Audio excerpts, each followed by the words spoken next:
Stock market అంటే ఏంది?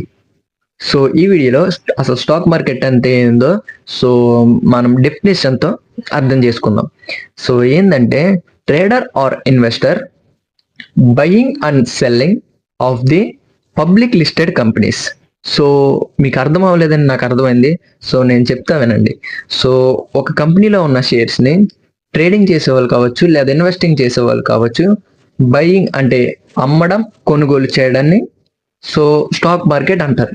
So మీకు ఇదేంటంటే డెఫినేషన్ మాత్రమే. సో మీకు ఏమి అర్థం కాదు. సో డెఫినేషన్తో చెప్తే సో నెక్స్ట్ వీడియోలో నేను దీంతో ఎగ్జాంపుల్తో కూడా చెప్తా. పబ్లిక్ లిస్టెడ్ కంపెనీస్ అంటే ఏంటి? పబ్లిక్ లిస్టెడ్ కంపెనీస్ అంటే ఏమీ లేవు. ఇప్పుడు ఎగ్జాంపుల్ అంబానీది ఉంది కదా, రిలయన్స్ అవ్వచ్చు లేదా హెచ్డిఎఫ్సి అవ్వచ్చు, టాటా అవ్వచ్చు, ఇవన్నీ కూడా పబ్లిక్ లిస్టెడ్ కంపెనీస్ అంటారు. సో వీటన్నిటిని కంపెనీలో ఉన్న షేర్స్ ఉంటాయి కదా, ఆ షేర్స్ ని బై చేయడానికి మనకు ఒక ప్లేస్ కావాలి. అంటే బయింగ్ అంటే అమ్మడానికి, కొనడానికి ఒక ప్లేస్ కావాలి మనకి. సో ఆ ప్లేస్ ఎక్కడ ఉంటుంది? దాన్నే ఆ టోటల్ ఆ బయింగ్ అండ్ సెల్లింగ్ జరిగే ప్లేస్ ని స్టాక్ మార్కెట్ అని అంటారు. సో మీకు ఏం అర్థం కాలేదని నాకు అర్థమైంది. సో నెక్స్ట్ వీడియోలో ఏం చేద్దామంటే చిన్న ఎగ్జాంపుల్తో చెప్తాం.